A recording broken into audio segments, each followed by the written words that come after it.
Hadirin sidang Jumat rahimakumullah. Badang ngalaksanakeun hamdalah, syahadat, sholawat, oge wasiat bitakwa sebagai rukun khutbah untuk biasa dikandungkeun.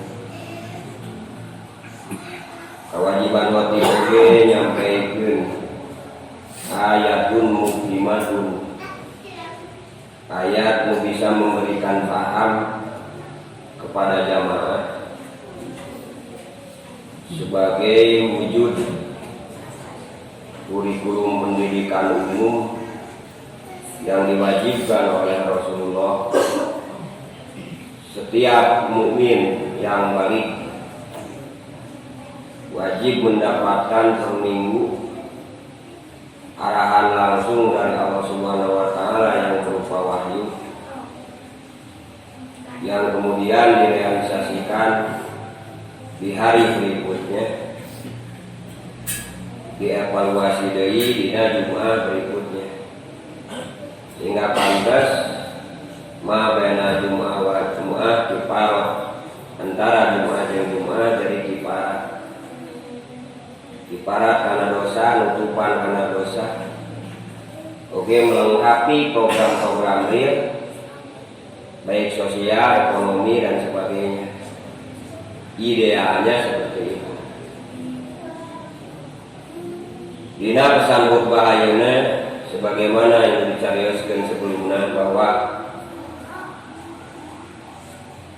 Rasul dihadapkeun kana 3 tipe jalmi. Pertama, mutakin, anu cirina terus disampaikan dengan 6 tanda. Kemudian kafirin, orang yang sama sekali tertutup, menolak iman kepada Allah dan Rasulnya, juga kepada kitabnya dan yang lainnya. Kemudian yang ketiga adalah munafikin, orang yang Islamnya hanya kamuflase,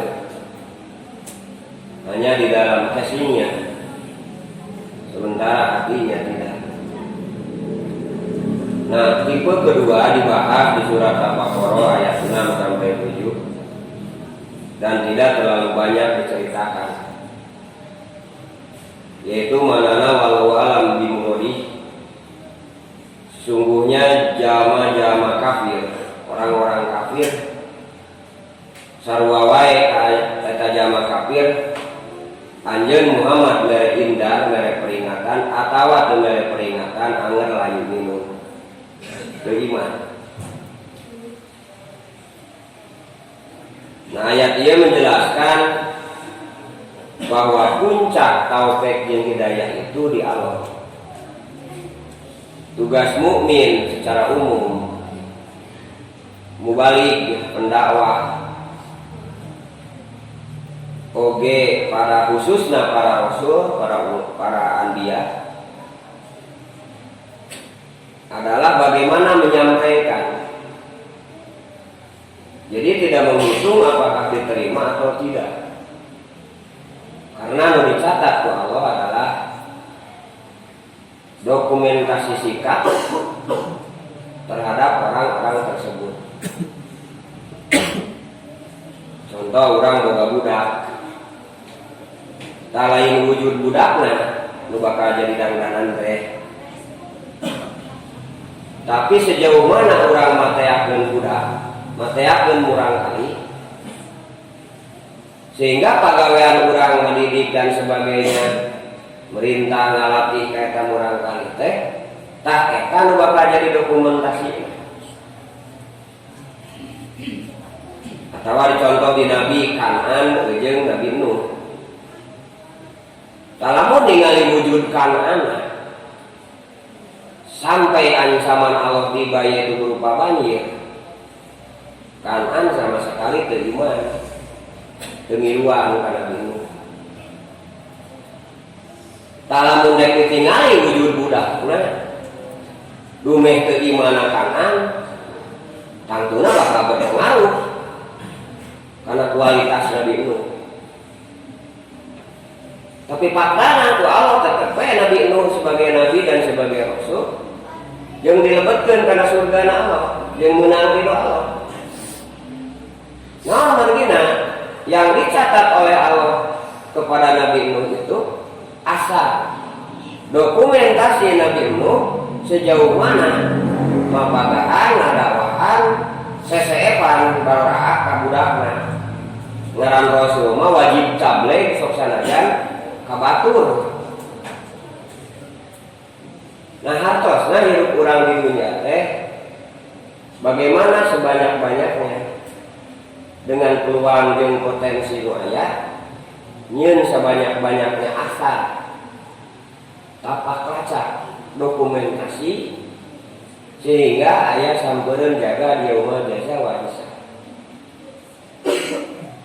Nah, jangan sampai terjebak dengan pengaruh-pengaruh iblis nu salah sawiosna jadi contoh di dia tipe orang kafir. Saudara Allah, ciri karakter kafir mah dek dipapatahan tina pintu diberi peringatan tina pintu oge tetap mau nganteun. Nah, artinya Rasulullah bukan berarti memberi peringatan setelah ayat-ayat ini.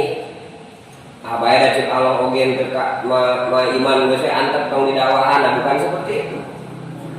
Karena yang dicari adalah dokumentasi asal pencapaian tugas beliau.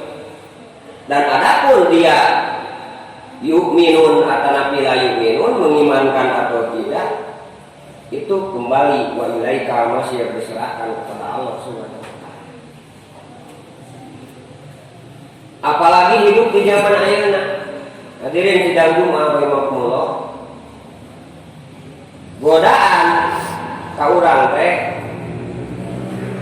mun diukur mah meureun si iblis mempunyai metode, ide, pengalaman anu terakumulasi, terkumpulkan dari zaman Nabi Adam sampai isuk-isuk tadi ide nanti.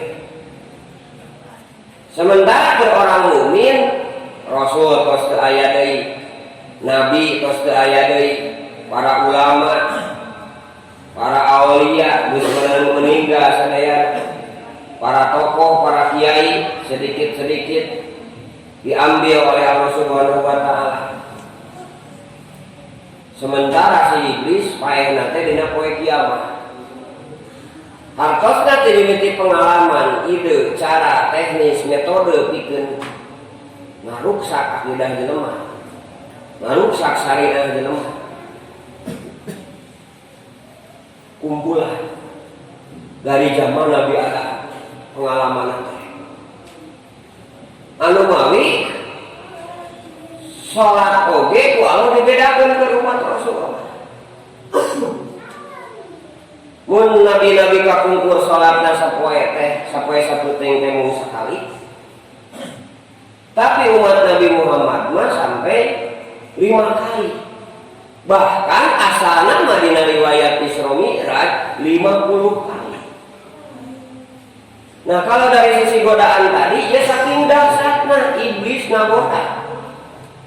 Bayangkan Allah niwarang asana sholat 50 kali bagi 24 jam, berarti kurang lebih setengah jam sekali orang udah menghadap ke Allah. Setiap setengah jam sholat, setiap setengah jam sholat, setiap setengah jam sholat.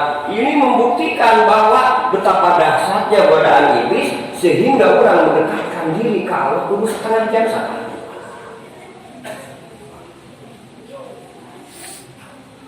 Dan ini terbukti.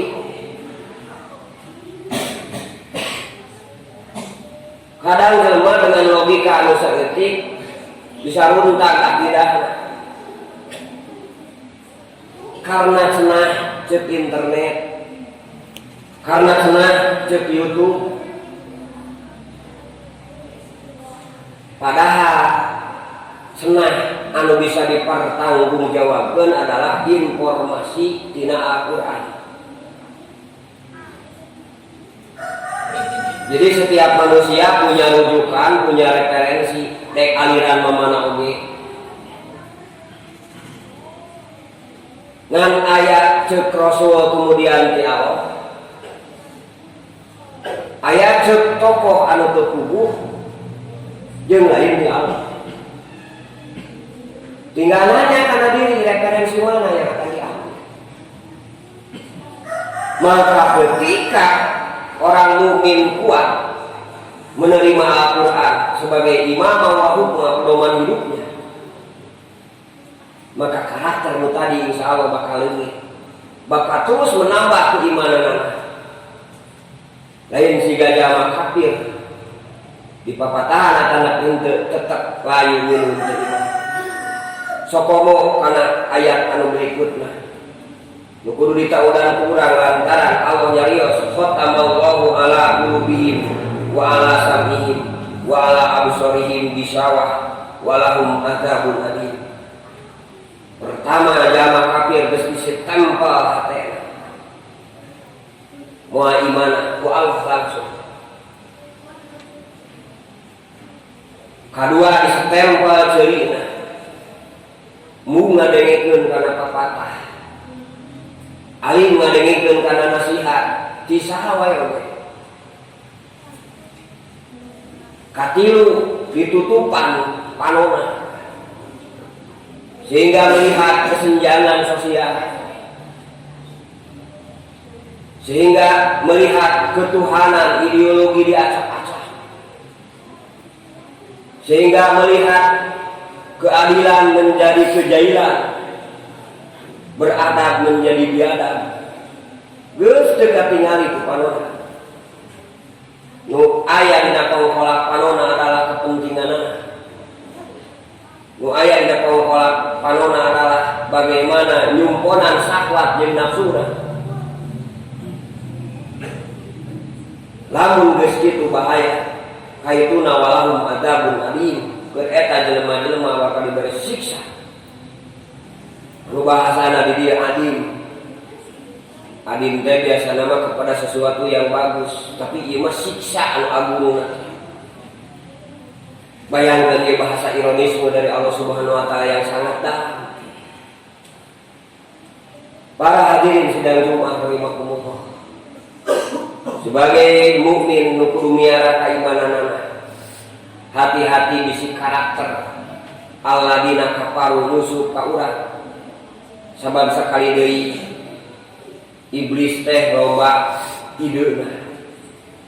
Iblis teh bakal kadang-kadang kaharti logika. Karena iblis berpengalaman menggoda di mimiti jamin Nabi Adam nepikeun ka ayeuna. Satu-satuna nu bakal nyalametkeun sarta bakal jadi solusi jeung jadi benteng ketika urang menjadikan referensi kitab Allah anu informasina akurat,